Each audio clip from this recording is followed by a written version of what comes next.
Selamat datang di channel BH Korslet. Dukung kami dengan komentar Anda, atau like aja dulu kan itu gratis. Thank you ya. Hehehe.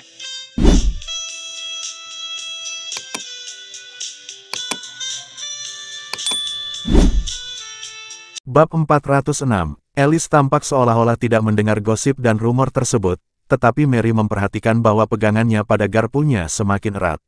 Mary memahaminya. Sejak muda, Alice telah menjadi pembuat onar, dijuluki iblis klan, dan reputasinya tidak pernah baik. Dia tidak pernah peduli dengan apa yang orang lain pikirkan tentangnya. Kalau kata-kata itu dapat membuatnya gelisah, itu semata-mata karena ia juga merasa malu.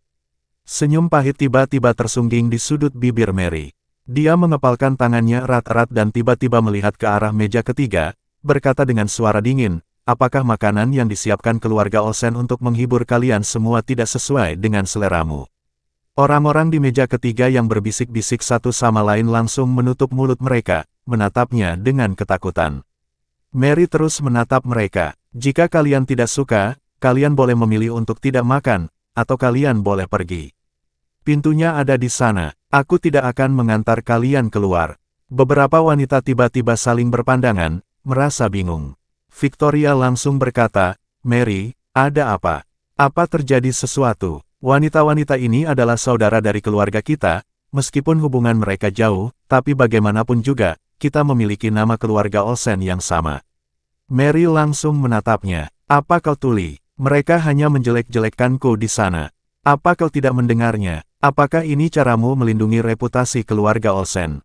Victoria tercekik oleh omelan itu, dan wajahnya langsung memucat.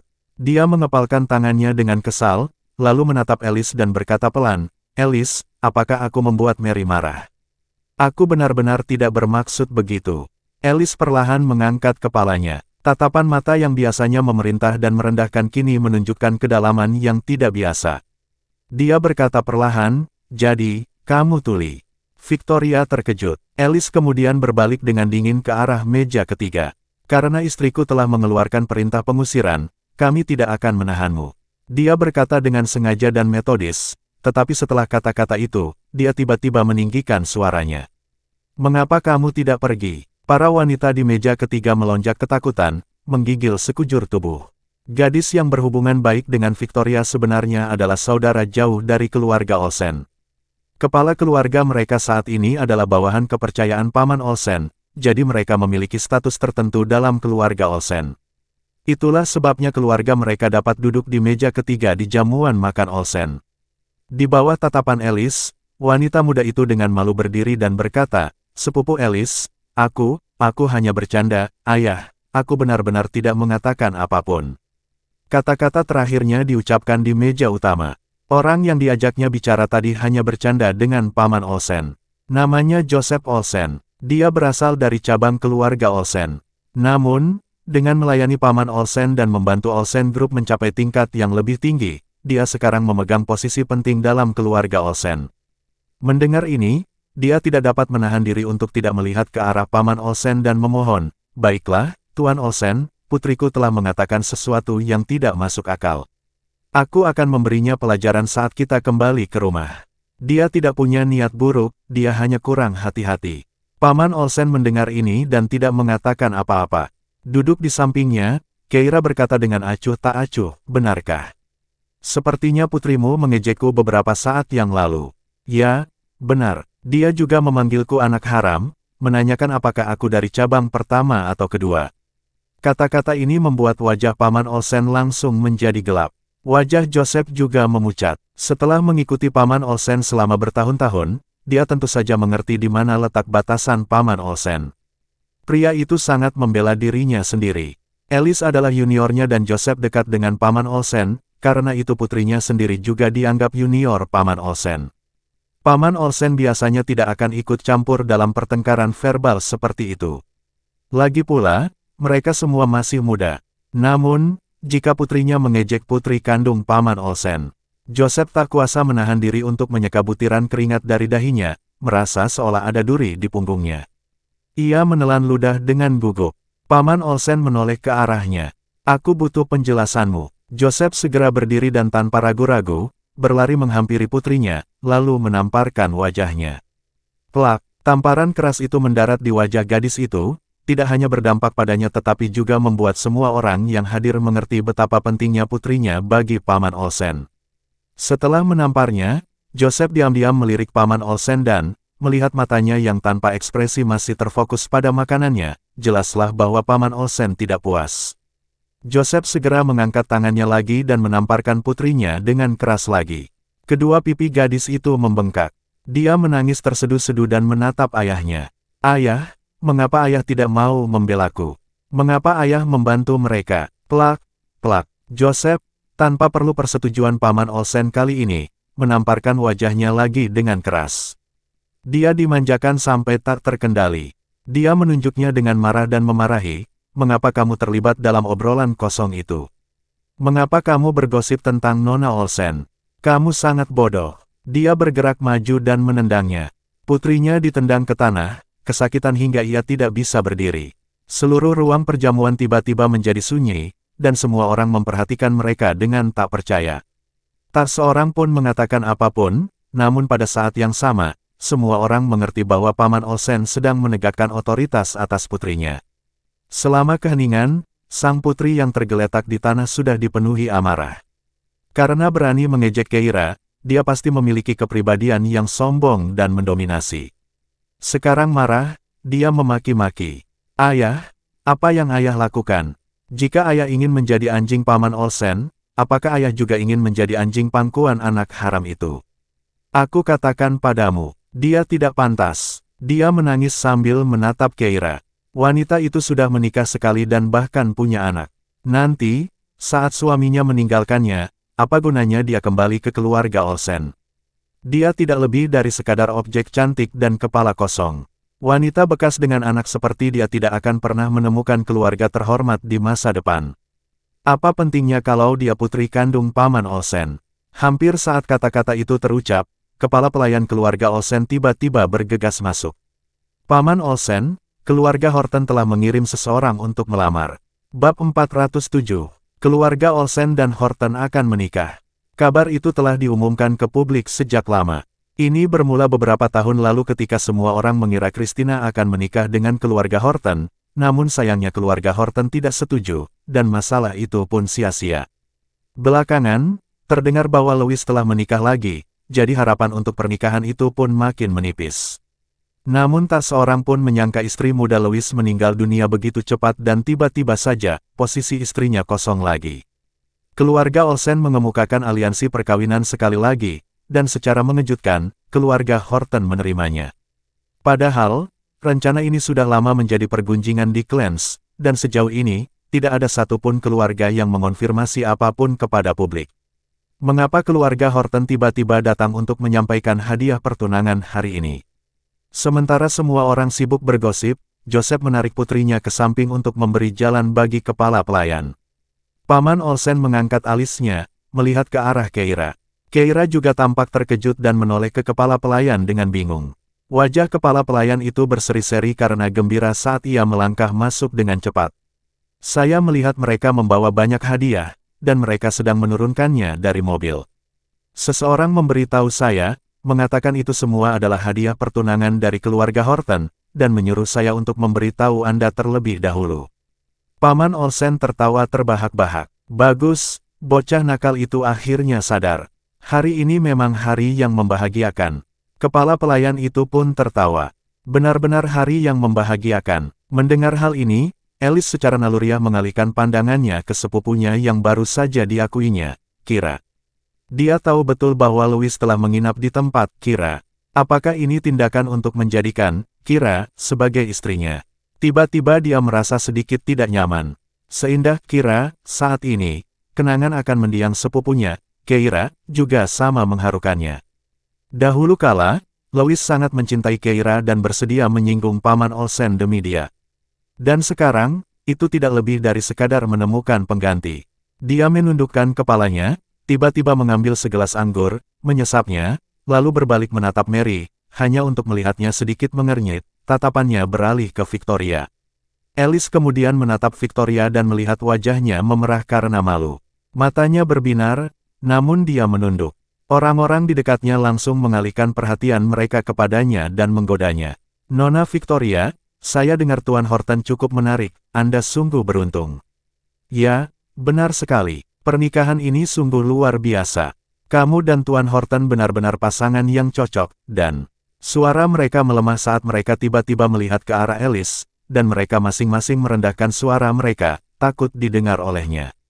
Mengapa Tuan Horton harus memilih hari ini dari sekian banyak hari untuk menyampaikan hadiah pertunangan jika bukan untuk berdiri di sisi Victoria?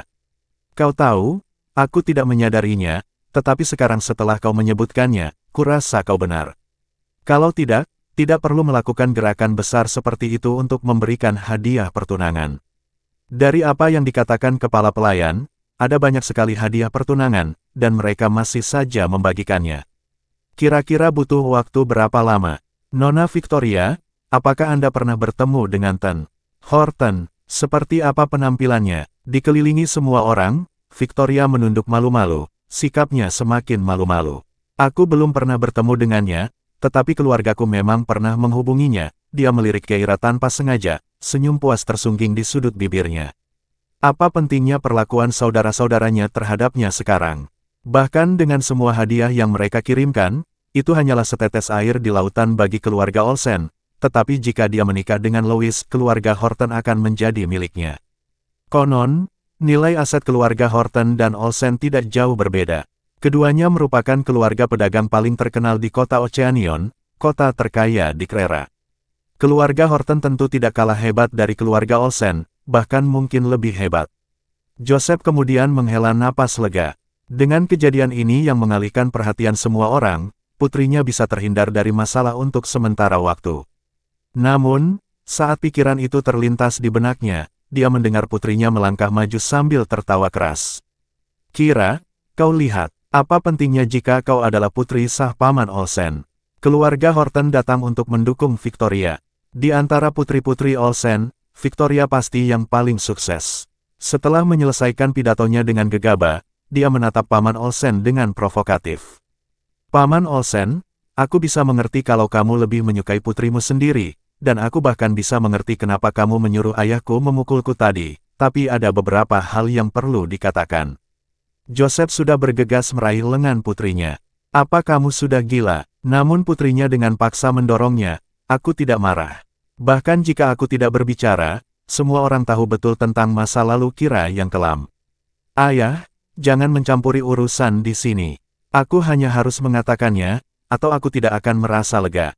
Melihat hal ini, Joseph yang marah, mengulurkan tangan untuk menutup mulutnya. Namun, sesaat kemudian, ia mendengar suara Paman Olsen yang dingin. Biarkan dia bicara. Gerakan Joseph terhenti. Paman Olsen kemudian mengangkat cangkir anggurnya, menatap mereka. Aku ingin mendengar bagaimana putriku begitu memalukan. Joseph, melihat ekspresi Paman Olsen yang tampak geli, tiba-tiba merasakan hawa dingin menjalar di tulang punggungnya. Ia mengerti bahwa putrinya akan binasa. Dengan mengingat hal ini, ia mendesah dan menatap Paman Olsen dengan memohon, hanya untuk melihat bahwa Paman Olsen tidak memedulikannya, jelas bertekad untuk menghukum putri Joseph dan menunjukkan kepada semua orang siapa yang bertanggung jawab. Joseph menyeka keringat di dahinya dan menundukkan kepalanya karena menyerah.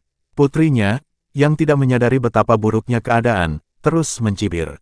Paman Olsen, Anda mungkin tidak tahu ini, tetapi putri Anda adalah seorang yang sangat romantis. Dia menikahi kekasihnya semasa kuliah dan bekerja keras demi mereka di rumah, hanya untuk ditendang ke pinggir jalan 3 tahun kemudian ketika dia menemukan orang baru. Selain wajahnya, putri Anda sama sekali tidak berguna. Keira mendengarkan kata-kata itu, tidak merasakan sakit maupun jengkel, tetapi dia melirik Paman Olsen dan melihat aura dingin terpancar darinya, matanya penuh dengan niat membunuh. Bab 408. Paman Olsen menatap Keira. Apa pendapatmu tentang masalah ini? Keira tahu bahwa Paman Olsen mengizinkannya menjelaskan dan membuat pernyataan kepada publik, jadi dia berkata, saya buta di masa muda, tetapi sekarang saya sudah belajar dari kesalahan saya. Dia mencibir dan menatap semua orang, berbicara dengan acuh tak acuh. Seorang pahlawan tidak boleh dinilai dari masa lalunya, tetapi dari masa depannya.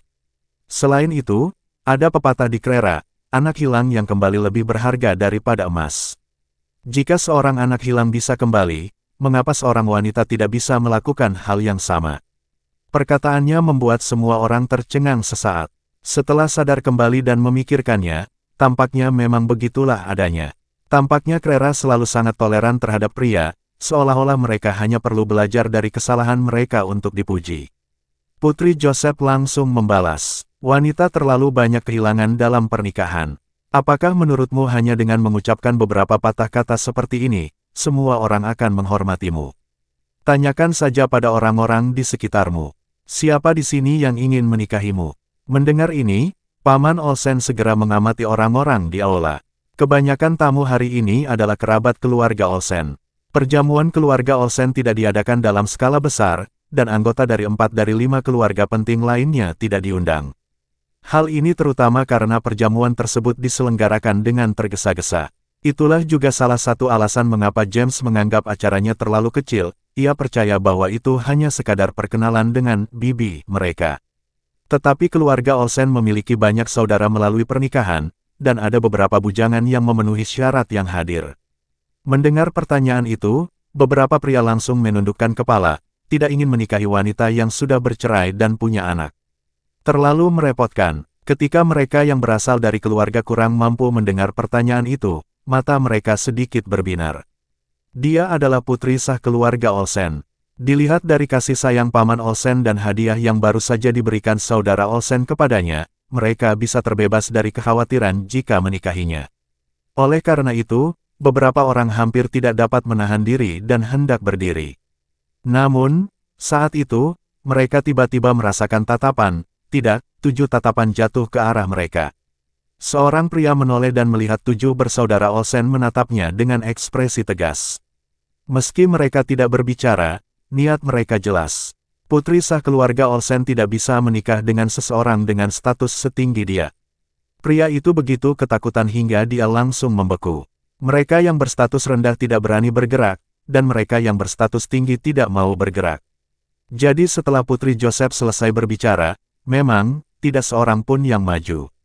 Melihat situasi itu, James menjadi cemas dan segera memberi isyarat kepada teman-temannya di dekatnya dengan matanya. Meskipun dia tidak mengerti mengapa pamannya membiarkan wanita ini meremehkan, kira sepupunya tidak bisa dipandang rendah oleh orang lain. Tetapi teman-temannya membelakangi dia dan tidak menangkap sinyalnya. James tidak bisa berkata apa-apa. Dia sangat cemas. Dia langsung menatap Charles, bertanya dengan matanya, "Bagaimana dengan teman-temanmu? Cepatlah dan bela saudari kita." Charles melambaikan teleponnya dan membalas tatapannya. "Saya mengirimi mereka pesan WhatsApp, tetapi tidak ada seorang pun yang merespons." Sialan mereka, James tidak tahu harus berkata apa. Pada titik ini, dia berharap dia tahu seni penyamaran sehingga dia bisa mengubah penampilannya dan membela Kira. Saudara-saudaranya yang lain juga sama cemasnya, tetapi Alice tetap duduk dengan tenang, yang membuat James sangat kesal. Apa yang terjadi dengan Alice? Bagaimana dia bisa bersikap acuh tak acuh terhadap sepupunya tersayang? Karena tidak dapat menahan diri, dia mengeluh, "Alice, mengapa kamu tidak khawatir?" Alice mengambil anggur di depannya dan meneguknya dalam sekali teguk. "Apa yang perlu dikhawatirkan? Keluarga Horton belum datang. Ketika mas kawin tiba, semua orang akan segera tahu putri keluarga Olsen mana yang akan dinikahkan dengan keluarga Horton." Paman Olsen mengizinkan Putri Joseph memarahi Kira, dan tentu saja, itu bukan tanpa tujuan. Masa lalu Kira memang cukup memalukan untuk dibicarakan. Ia dianggap sebagai orang bodoh yang dilanda asmara dan seorang ibu yang hampir ditipu warisannya.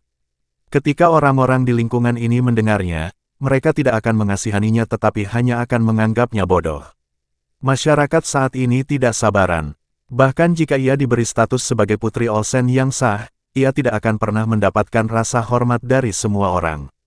Oleh karena itu, jika ia ingin mendapatkan tempat di lingkaran tersebut, ia harus berbicara dan kemudian dengan tegas mempertahankan pendiriannya. Putri Joseph, melihat bahwa belum ada yang berdiri, langsung berkata, "Lihat. Seseorang yang berkedudukan tinggi tidak akan pernah menyukai seseorang seperti dia, wanita yang sudah dipakai. Kira, jika kamu ingin menikah, memang ada seseorang yang cocok untukmu." Dengan kata-kata itu, dia berbalik menatap Victoria. Victoria segera menundukkan pandangannya, menghindari tatapan mata orang-orang. Namun, ia mengeluarkan ponselnya dan mengirim pesan. Tak lama kemudian, terdengar langkah kaki di pintu masuk. Kemudian, seorang pria dan seorang wanita tua muncul di sana. Tak lain dan tak bukan adalah mantan suami Kira, Howard, dan mantan ibu mertuanya. Mata Victoria sedikit berbinar saat melihat mereka berdua. Sungguh mengejutkan bahwa dia telah mengatur agar mempermalukan Kira di jamuan keluarga. Ketika Howard dan ibunya dibawa masuk, wajah mereka penuh dengan senyum gembira, terutama ibu Howard, yang belum pernah melihat jamuan makan yang begitu mewah dan sangat terpesona. Mereka telah hidup miskin selama beberapa waktu. Sebelum perceraian Howard, Cindy memanggilnya, Ibu, dengan penuh kasih sayang, yang membuatnya sangat bahagia. Namun setelah perceraian, ketika Howard tidak mendapatkan pekerjaan lain, sikap Cindy berubah total. Ia akan bertengkar dengan ibu Howard sepanjang waktu, yang membuat rumah tangganya sengsara. Howard tidak melakukan apapun kecuali minum dan merokok sepanjang hari. Beberapa hari yang lalu, Cindy tidak tahan lagi dan mengancam akan mengusir mereka berdua dari rumah. Ibu Howard sangat marah dan merindukan masa-masa saat ia tinggal bersama Kira. Saat itu, Kira bekerja keras mengerjakan pekerjaan rumah tangga dan mengurus anak-anak tanpa pernah mengganggunya, dan setiap hidangannya lesat. Dibandingkan dengan masa itu, bagaimana kondisi dia sekarang? Ibu Howard mendesah dalam-dalam, tak kuasa menahan air liurnya saat melihat hidangan jamuan makan, nyaris tak kuasa menahan diri untuk bergegas mengambil sesuatu untuk dimakan. Namun, tak ada pilihan lain. Sejak Cindy menahan uang, makanan yang mereka masak di rumah setiap hari rasanya tidak enak, dan terkadang mereka bahkan tidak bisa makan cukup. Selama kurun waktu tersebut, dia bahkan pergi ke kediaman selatan namun dihentikan oleh petugas keamanan dan tidak diizinkan masuk. Ibu Howard menelan ludah dan menahan keinginan untuk berlari menghampiri dan mengambil makanan, mengikuti Howard menuju meja utama. Kemudian dia melihat Kira, dan matanya langsung berbinar. Dia bergegas maju, berniat meraih lengan Kira. Menantu perempuanku tersayang, akhirnya aku menemukanmu. Cindy itu jahat, aku salah, aku minta maaf. Tolong bawa aku pulang. Kira menatapnya dengan dingin, mengejek, dan secara naluriah melirik ke arah Victoria. Mata Victoria langsung berkilat karena rasa bersalah. Semua tindakan ini diperhatikan oleh Paman Olsen, yang mengerutkan kening dan mendesah dalam hati. Putri angkat itu, mungkin mereka tidak seharusnya menyimpannya di keluarga lagi. Bab 409, Howard juga melihat ke arah Keira. Dia sudah lama tidak bisa mendapatkan pekerjaan dan akhir-akhir ini minum-minum dan merokok setiap hari. Oleh karena itu, dia tampak sangat kuyu. Sejak dia mengetahui bahwa Kira telah menghidupkan kembali perusahaan dan bahkan mulai bekerja sama dengan keluarga Olsen dan Davis, dia telah berpikir untuk berdamai dengan Kira beberapa kali. Sayangnya, seperti ibunya, ia selalu dihentikan oleh petugas keamanan. Pada beberapa kesempatan, dia menyelinap ke lingkungan sekitar pada malam hari, tetapi saat dia mendekati rumah Kira, dia tiba-tiba pingsan dan terlempar keluar. Untungnya, saat itu tidak turun salju lagi, kalau tidak, dia bisa mati kedinginan di luar. Tetapi sejak saat itu, dia menyadari bahwa Kira pasti telah terlibat dengan seseorang yang berpengaruh, dan dia tidak akan pernah bisa menemuinya. Beberapa hari yang lalu, seseorang menemuinya dan memberitahunya bahwa Kira sebenarnya adalah anak tidak sah dari keluarga Olsen. Pengungkapan ini mengejutkannya. Bagaimana itu bisa terjadi? Dia adalah seorang yatim piatu yang diadopsi oleh keluarga selatan. Bagaimana dia bisa memiliki latar belakang yang begitu kuat? Namun, orang itu memberinya alamat dan menyuruhnya datang hari ini untuk melihat sendiri. Ketika dia tiba di pintu masuk ruang perjamuan, seorang pelayan menariknya dan mempersilakan dia dan ibunya, yang tidak diundang, masuk. Sekarang, dia akhirnya bisa melihat Kira lagi. Wanita di depannya masih berdiri tegak dan anggun, wajahnya secantik bunga, membuatnya ingin menamparkan dirinya sendiri. Bagaimana mungkin dia menganggap Kira seperti itu membosankan dan tergoda oleh wanita lain? Dia sangat buta. Oleh karena itu, ketika ibunya bergegas maju, mencoba membuat Kira mempertimbangkan kembali, dia tidak menghentikannya, dia juga ingin menikahi Kira lagi. Namun betapa terkejutnya dia, ibunya bahkan belum menyentuh sehelai rambut pun di kepala Kira ketika dia ditangkap oleh pengawal yang datang entah dari mana. Dua pengawal berdiri di depan Kira, melihat ke arah Howard. Tampaknya jika dia berani melakukan tindakan apapun, mereka akan segera bertindak. Para pengawal itu memancarkan aura mematikan, dan mereka adalah orang-orang yang Howard tidak berani lihat di masa lalu, dan sekarang mereka ada di sini untuk melindungi Kira. Howard tersenyum ramah. Kira, ini aku. Maukah kau mengizinkanku datang dan berbicara baik-baik denganmu? Kira hanya tersenyum dingin, tidak mengatakan apa-apa. Ibu Howard melanjutkan, Kira, kamu tidak bisa mengabaikan ibu mertuamu begitu saja. Aku tidak bisa mendapatkan cukup makanan atau pakaian untuk tinggal di rumah Cindy. Aku ibu mertuamu, dan kamu harus merawatku. Keira hanya berkata, saya sudah bercerai. Bagaimana bisa Anda ibu mertua saya? Ibu Howard tiba-tiba berteriak, oh, jadi sekarang setelah kamu naik tangga sosial, kamu ingin menyangkal kami. Kalau begitu, kami akan pergi ke Amy. Aku nenek Amy, dan ini ayah Amy. Dia punya kewajiban untuk menafkahi kita. Keira hanya mendapati ibu Howard tidak tahu malu. Dia mengejek, Amy baru berusia 3 tahun. Kau ingin dia menafkahimu? Tentu, mengapa kau tidak mencoba hidup sampai dia berusia 18 tahun dan menjadi mandiri? Ibu Howard terkejut. Dia berjuang, mencoba melepaskan diri dari pengawal untuk memarahi Keira. Kira, jangan pergi terlalu jauh. Kami kembali untuk memberimu kesempatan. Kau seharusnya puas sekarang. Suruh pengawal melepaskan kami agar kami bisa duduk di tempat duduk kami di perjamuan. Kemudian dia menoleh ke arah Paman Olsen. Besanku tersayang, kita ini keluarga. Paman Olsen terdiam. Dia tidak tahan menontonnya. Dia benar-benar tidak tahu bagaimana Kira biasanya menghadapi kedua orang ini. Dia menundukkan pandangannya, menyembunyikan kemarahannya. Kira yang asli telah meninggal, dan dia tidak tahu apa yang telah terjadi atau mengapa Kira meninggal dengan nama Keira, dan Keira hidup dengan nama Kira. Namun, dia tahu bahwa kedua bajingan ini telah menindas putrinya yang sudah meninggal. Bahkan kehidupan yang dijalani putrinya yang sederhana pun adalah karena mereka. Namun, anehnya, mereka memang nenek dan ayah dari anak putrinya, dan mereka akan mengeksploitasi Amy dengan kejam di masa depan. Jika memang begitu, maka mereka tidak perlu hidup setelah hari ini. Niat membunuh mulai muncul di dada Paman Olsen. Namun, Howard dan ibunya tidak dapat membaca ekspresinya. Mereka hanya mengira bahwa lelaki yang agung dan berkuasa ini tidak berbicara karena mungkin dia diam-diam menyetujui tindakan mereka. Howard segera menoleh ke Keira. Kira, aku tahu aku salah. Aku akan bercerai dengan Cindy dan pulang bersamamu. Keira menganggapnya menggelikan. Victoria lalu berkata, Kira, mereka kan ayah dan nenek Amy. Kamu, diam. Ucapan Victoria belum selesai ketika James dan Charles melompat berdiri, menatapnya dengan marah. Victoria langsung merasa sedih, dan dengan ekspresi menyedihkan, dia berkata, saya hanya berpikir bahwa di Krera, orang-orang lebih suka rekonsiliasi daripada perpisahan. Ada pepatah, lebih baik menghancurkan 10 kuil daripada menghancurkan 1 pernikahan. Jadi itu untuk orang lain. Apakah pria ini pantas mendapatkan pertimbangan itu? James mengerutkan kening dan menegur. Bagaimana mereka bisa membiarkan itu terjadi ketika Keira akhirnya berhenti melakukan hal-hal bodoh demi cinta? Victoria tidak berani bicara lebih jauh, karena takut niatnya akan ketahuan. Namun, Putri Joseph tertawa dingin.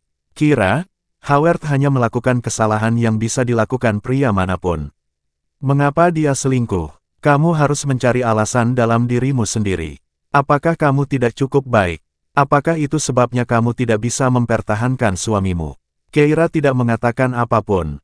Howard kemudian berlutut di tanah. Kira, aku sudah menyadari kesalahanku. Maafkan aku. Tidak bisakah kita kembali menjadi keluarga bahagia bertiga seperti dulu? Aku janji, jika kita menikah lagi, aku akan menjagamu dan Amy dengan baik. Mendengar kata-kata itu, secercah cahaya samar berkelebat di mata Keira. Saudariku, apakah kau bisa mendengar ini? Bajingan ini telah mengakui kesalahannya. Jika itu kau, apakah kau akan memaafkannya? Saat memikirkan itu, Keira mulai tertawa, rasa lega menyelimutinya. Keira tidak akan tertawa, dia tidak pernah tergila-gila padanya. Dia menikahinya hanya untuk menggunakan kedok yang tidak berguna itu untuk menipu keluarga selatan, dengan harapan mendapatkan kebebasannya. Keira berkata, enyahlah. Mendengar kata-kata itu, Paman Olsen melambaikan tangannya, dan para pengawal melangkah maju, memegang Howard dan ibunya. Keduanya tiba-tiba berteriak, Kira, kalau kamu mengusir kami, kamu mau menikah sama siapa? Teman-teman, dengarkan. Kira adalah barang bekas yang pernah kupakai. Aku benar-benar sampah, apa kalian benar-benar ingin mengambil barang-barang yang sudah kubuang? Howard seperti orang gila, sama sekali tidak peduli dengan situasi. Dia tahu bahwa saat Keira menikah lagi, dia akan kehilangan semua kesempatan. Dia sekarang berperan sebagai suami dan kemudian akan membujuk Amy. Dia yakin dia masih punya kesempatan. Putri Joseph pun mencibir dengan wajah bengkak. Kira, kurasa kau harus memberinya kesempatan lagi. Menikahlah dengannya lagi. Lagi pula, selain Howard, tidak ada orang lain yang akan menikahimu. Hampir segera setelah kata-kata itu diucapkan, sebuah suara tiba-tiba terdengar dari pintu masuk. Siapa bilang tidak ada yang mau menikahi Nona Olsen? Dengan itu, hadiah pertunangan keluarga Horton akhirnya tiba. Bab 410. Semua orang menoleh dan melihat hadiah pertunangan dari keluarga Horton dibawa satu persatu. Lebih dari selusin pengawal masing-masing membawa sebuah kotak. Isi kotak-kotak itu, yang dipajang di hadapan semua orang, berupa perhiasan yang nilainya tak ternilai atau dokumen toko dan properti di Clarence yang sulit dibeli. Setiap hadiah cukup untuk menimbulkan rasa iri. Bahkan orang-orang kaya ini tidak dapat menahan diri untuk tidak mendesak atas kemurahan hati keluarga Horton. Orang-orang memandang dengan kagum dan kemudian menjulurkan leher untuk melihat apakah mereka dapat melihat sekilas Tuan Horton yang misterius ini. Setelah prosesi panjang pemberian hadiah itu datanglah seorang pria berjas. Dia tinggi dan tegap, dengan wajah yang bahagia dan tampan serta senyum yang sedikit menyebalkan. Apakah ini Tuan Horton? Dia tampak sangat mengesankan, tidak jelek sama sekali. Hanya saja dia tidak sepenuhnya cocok dengan cerita-cerita yang telah kita dengar. Mendengar perbincangan di sekitarnya, Keira tak kuasa menahan diri untuk menggerakkan mulutnya. Pria yang datang itu bukan Louis, melainkan Tom. Pria itu membuat pertunjukan besar, tapi dia tidak muncul secara langsung. Dia mengerutkan bibirnya. Saat itu, Tom sudah mendekati Paman Olsen dan dengan hormat mulai berkata, "Paman Olsen, Tuan Horton punya urusan lain yang sangat penting dan tidak bisa hadir. Jadi dia secara khusus mengirimku untuk mengantarkan hadiah pertunangan dari keluarga Horton dan Olsen." Paman Olsen melirik Keira. Dia tentu tahu apa masalah, sangat penting, yang Louis miliki, yaitu menjadi sopir Keira. Dia mengernyitkan mulutnya dan hanya berkata, dia sangat perhatian. Untuk menikahi putri keluarga Olsen, seseorang tentu harus berusaha keras. Tom tersenyum ramah, lalu menatap Keira sambil mengangkat alisnya sebagai salam. Jika Louis bisa menebak identitas Keira, Tom, sebagai asisten Louis, pasti bisa mengetahuinya juga. Keira membalas sapaannya dengan memutar matanya. Tom langsung tertawa. Dia benar-benar bahagia. Ketika Keira meninggal, Tuan Horton tampak seolah-olah akan mengikutinya ke liang lahat. Syukurlah, wanita itu tidak meninggal, dan Tuan Horton juga mendapatkan kembali hidupnya sebagai hasilnya. Ia sedang memikirkan hal ini ketika orang-orang di sekitarnya tiba-tiba menyadari bahwa pria biasa-biasa saja ini bukanlah Tuan Horton, melainkan asistennya. Hadiah-hadiah pernikahan disisihkan satu demi satu. Tak seorang pun peduli lagi dengan makanan itu, mereka segera mendekat untuk melihat lebih dekat. Beberapa bahkan menoleh ke arah Victoria. "Nona Olsen, cepatlah datang untuk melihat mas kawinmu." Victoria tersipu lalu berdiri. Dia merasa bahwa dia akhirnya telah merebut kembali sebagian tanahnya. Baru saja, setelah Kira diperkenalkan, ketujuh saudaranya memberinya begitu banyak hadiah sehingga cara semua orang memandang Victoria membuatnya tampak seperti dia kehilangan dukungan di keluarga Olsen. Tetapi sekarang, mahar dari keluarga Horton bahkan lebih banyak dari apa yang diberikan ketujuh bersaudara itu kepada Kira. Ya ampun, bahkan ada saham Horton Group di dalamnya, 15%. Saya mendengar bahwa cabang pertama dan kedua dari grup Horton bersaing ketat, dan Tuan Horton baru saja memberikan 15% saham sebagai hadiah pertunangan kepada Nona Olsen. Dia pasti sangat serius. Meskipun ini adalah pernikahan kedua bagi Tuan Horton, dia benar-benar memperlakukan Nona Olsen dengan baik. Ketika Victoria mendengar tentang 15% saham itu, dia juga tercengang, dan matanya terbelalak. Dia tidak pernah membayangkan bahwa tekad Louis untuk menikahinya sekuat ini. Tidak ada tanggapan dari keluarga Horton sebelumnya, dan dia pikir pernikahan itu batal. Dia mulai tersenyum. Seseorang di sampingnya mulai berbicara. "Nona Olsen, hadiah pertunanganmu benar-benar menjadi bahan pembicaraan di Clarence." Benar, keluarga Horton sangat tulus. Keluarga Olsen juga pasti menyiapkan mas kawin yang besar. Penerima manfaat terbesar dari aliansi pernikahan ini ternyata adalah Nona Olsen. Saat sekelompok orang memberi ucapan selamat kepada Victoria, Putri Joseph menoleh ke Kira sambil mencibir. Lihat itu, ini adalah skala yang digunakan keluarga Olsen untuk menikahkan seorang putri. Kira, apa yang diberikan Howard kepadamu saat kamu menikah? Setelah kata-kata ejekannya, Victoria memperlihatkan senyum puas di sudut bibirnya. Dia langsung berkata, jangan katakan itu. Kira tidak diakui saat itu, jadi tentu saja, dia tidak diperlakukan dengan baik. Paman Olsen, jika Kira menikah lagi dengan Howard, atau jika dia menikah dengan orang lain di masa depan, kita harus mengganti mas kawinnya. Kata-katanya yang tidak tulus membuat Kira mencibir. Paman Olsen juga mengangkat sebelah alisnya. Alice, yang berdiri di dekatnya, menangkap sindiran dalam percakapan itu. James, sebagai orang yang jujur, menanggapinya dengan serius dan langsung mengangguk. Benar, Paman Olsen, kita masih perlu menyiapkan beberapa aset untuk Kira. Charles juga mengangguk. Kira, jangan menikah lagi dengan Howard. Clarence punya banyak bujangan yang memenuhi syarat. Kalau kita tidak bisa menemukan taipan papan atas, kita masih bisa menemukan seseorang yang layak. Kalau begitu, kita akan menambah maharmu. Keira tidak tahu harus berkata apa. Victoria, berpura-pura khawatir, berbicara lagi. Kira, mengapa kamu tidak berbicara? Apakah kamu tidak senang? Jika demikian, aku dapat membagi setengah dari hadiah pertunangan keluarga Horton denganmu. Mendengar kata-kata itu, Putri Joseph langsung berkata, Nona Victoria, itu adalah hadiah pertunangan keluarga Horton. Bagaimana Anda bisa membaginya? Anda terlalu memanjakannya. Tom juga mengerutkan alisnya. Tepat sekali, kenapa kamu bisa mengambil setengahnya? Victoria buru-buru menjelaskan, bukan seperti itu, saudariku baru saja berkumpul kembali dengan keluarga, dan sebagai kakak perempuannya, aku seharusnya memberikan hadiah ucapan selamat. Begitu dia selesai bicara, Tom mencibir. Kalau begitu, berikan saja dari barang-barangmu sendiri. Mengambil setengah dari hadiah pertunangan Nona Kira dan memberikannya padanya. Apa maksudnya? Bahkan memberi sedekah pinjaman pun seharusnya dilakukan dengan benar, bukan? Victoria bingung. Dia agak tercengang. Apa maksudmu, hadiah pertunangan Nona Kira? Putri Joseph juga tercengang, menunjuk dengan tidak percaya pada hadiah pertunangan. Bukankah ini hadiah pertunangan yang diberikan oleh keluarga Horton untuk melamar keluarga Olsen? Putri keluarga Olsen yang belum menikah adalah Victoria. Tom juga bingung, tetapi kemudian menunjuk Kira dan berkata, kamu salah paham. Hadiah dari keluarga Horton adalah untuk Nona Kira Olsen. Karena Kira diakui oleh keluarganya, ia secara alami mengambil nama keluarga Olsen. Dengan begitu, ia menjadi Kira Olsen. Jadi, semua orang mengerti apa yang dimaksud Tom. Victoria tertegun, suaranya melengking. Apa yang kau katakan? Putri Joseph tidak percaya, melotot ke arah mereka. Tuan, apakah Anda tahu apa yang Anda bicarakan? Kira pernah menikah sebelumnya. Dia bahkan punya seorang putri. Apakah Anda melakukan kesalahan? Saat itulah Tom akhirnya mengerti artinya dan melirik Kira. Ia pun menyadari mengapa bosnya membuat gerakan pertunangan yang begitu agung, yakni untuk mengukuhkan kedudukan istrinya. Sambil mencibir, dia menjelaskan, mari kita perjelas.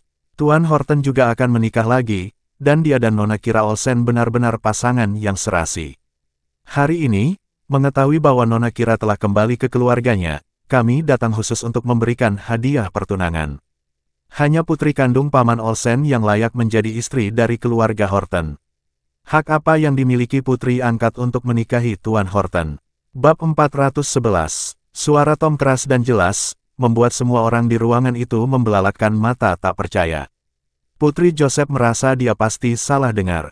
Victoria tertegun dan merasa ada sesuatu yang salah dengan apa yang terjadi. Bagaimana ini bisa terjadi? Dia menatap Kira dengan kaget. Bagaimana mungkin Louis tertarik pada wanita yang terbuang dan kalah hanya karena dia adalah putri sahnya? Dia mengepalkan tangannya erat-erat, menolak mempercayai semua yang terjadi di depan matanya. Setelah hening sejenak, kerumunan di sekitar kembali beraktivitas. Mereka yang mengepung Victoria kini bergegas menuju Kira, wajah mereka dihiasi dengan senyum menyanjung.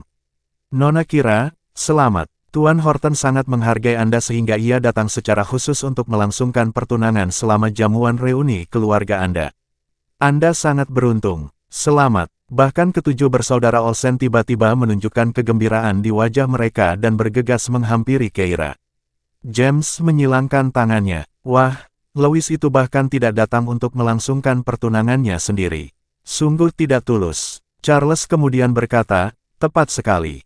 Kalau dia memperlakukanmu dengan buruk di masa mendatang, katakan saja, dan kami bertujuh akan mendukungmu. Alice memarahi mereka berdua. Diam. James melirik Keira sekilas, dan setelah ragu cukup lama, dia menelan kata-kata yang hendak diucapkannya. Dia ingin membujuk adik perempuannya untuk putus dengan si gigolo itu. Lagi pula, tunangannya sekarang adalah Louis. Mempertahankan si gigolo itu sama saja dengan menamparkan wajah Louis, bukan? Tetapi sekarang bukan saat yang tepat, akan lebih baik untuk memberinya pengingat pribadi nanti. Keira memandang ketujuh saudaranya dengan sedikit senyum di wajahnya. Meskipun dia tidak membutuhkan kebaikan mereka, perasaan memiliki keluarga tidak terlalu buruk. Victoria didorong mundur oleh kerumunan dan melangkah mundur. Ia ingin melangkah maju tetapi tidak dapat menerobos kerumunan, jadi ia hanya bisa berdiri dengan getir di belakang seolah-olah ia telah dilupakan. Dia menarik napas dalam-dalam, tiba-tiba melangkah maju, dan mendekati Keira dengan tatapan khawatir. Keira, sekarang setelah kamu bertunangan dengan Tuan Horton, bagaimana dengan pacarmu? Mendengar kata-kata itu, semua orang langsung terdiam. Seseorang tak dapat menahan diri untuk bertanya, pacar yang mana? James langsung menatap Victoria dengan tatapan memperingatkan, menyampaikan bahwa saat ini bukan saat yang tepat untuk membicarakan hal seperti itu. Namun Victoria pura-pura tidak melihatnya dan mengerutkan kening karena khawatir. Itu mahasiswa yang kau bawa ke pesta terakhir kali, yang sangat tampan, bahkan lebih tampan dari selebriti manapun yang pernah kulihat. Hanya saja, Keira, bukankah sebaiknya kau putus dengannya terlebih dahulu? James terkejut. Dia langsung cemas, buru-buru menoleh ke Tom, dan baru saja akan mencoba menjelaskan ketika Putri Joseph tiba-tiba berkata, ya, dia punya pacar. Tuan, Anda harus memberitahu Tuan Horton. Jangan tertipu olehnya. Setelah perceraiannya, dia memelihara seorang gigolo. Apa hak wanita yang suka berganti-ganti pasangan seperti itu untuk menjadi Nyonya Horton? James langsung berkata, jangan konyol. Itu hanya sopir adikku. Ya, hanya seorang sopir. Dia bahkan bukan temanku. Keira memperhatikannya saat dia terang-terangan berbohong. Dialah yang menyerbu ke rumahnya beberapa hari lalu, menuntut agar dia putus dengan Louis. Apakah dia lupa tentang itu? Dan sekarang dia membelanya dengan pernyataan seperti itu di depan umum. Meskipun awalnya agak menyebalkan, sekarang kakaknya agak menawan. Putri Joseph kemudian mencibir. Sopir apa? Di jamuan makan terakhir, dia mengaku di depan semua orang bahwa si gigolo itu adalah pacarnya. Tuan, jangan tertipu. Wajah Tom langsung menjadi gelap setelah mendengar ini. Siapa yang mereka panggil gigolo? Melihat ekspresinya, Victoria merasa yakin bahwa masalah itu sudah beres. Pernikahan mereka benar-benar batal. Lagi pula, tidak ada pria yang bisa menerima tunangannya berselingkuh dengan pria lain, bukan? Namun, saat ia memikirkan hal ini, ia mendengar Tom mendesah. Tuan Horton tahu tentang masalah ini. Semua orang bingung. Kemudian mereka mendengar Tom melanjutkan. Tapi dia tidak keberatan asalkan Nona Olsen bersedia menikahinya. Semua orang kini tercengang. Apakah mereka salah dengar tadi? Atau dunia telah berubah menjadi fantasi? Louis adalah orang terkaya di Oceanion. Keluarga Horton pindah ke Clans lebih dari 2 bulan lalu dan secara bertahap memindahkan seluruh klan mereka ke sana. Tuan Horton, pria yang mengambil alih kendali keluarga Horton, adalah orang yang mengintimidasi dan kejam. Apakah dia benar-benar mencintai seorang wanita? Demi Keira, dia rela melakukan tindakan yang begitu rendah hati. Putri Joseph tidak dapat menahan diri untuk berkata, mengapa? Hanya karena dia putri kandung Paman Olsen. Kita telah melihat banyak aliansi keluarga bergengsi melalui pernikahan, tetapi tidak pernah ada yang setidak senonoh itu. Di kalangan elit, pernikahan semua orang terikat dengan bisnis. Banyak pasangan yang hanya sekadar suami istri nominal. Namun, meskipun demikian, meskipun masing-masing berselingkuh, mereka tetap menghasilkan ahli waris yang layak dan menjaga kekasih mereka dalam bayang-bayang, setidaknya tidak saling mencemarkan nama baik. Semua orang tahu pacar, Kira, dengan keadaan yang sudah sejauh ini, bagaimana mungkin seseorang dengan status seperti Louis tidak peduli. Tom mengangkat dagunya ke atas lalu menceritakan kisahnya dengan sangat serius. Tentu saja tidak. Tuan Horton bertemu dengan Nona Kira dan terpesona oleh kecantikannya. Dia bersumpah tidak akan menikahi siapapun dalam hidup ini. Meskipun hati Nona Olsen milik pria lain, Tuan Horton tidak keberatan membaginya dengan orang ketiga. Kekaguman Tuan Horton terhadap Nona Olsen sangat besar, cintanya mengakar dalam seperti lautan. Keira tercengang. Tom ini benar-benar punya bakat untuk berdrama.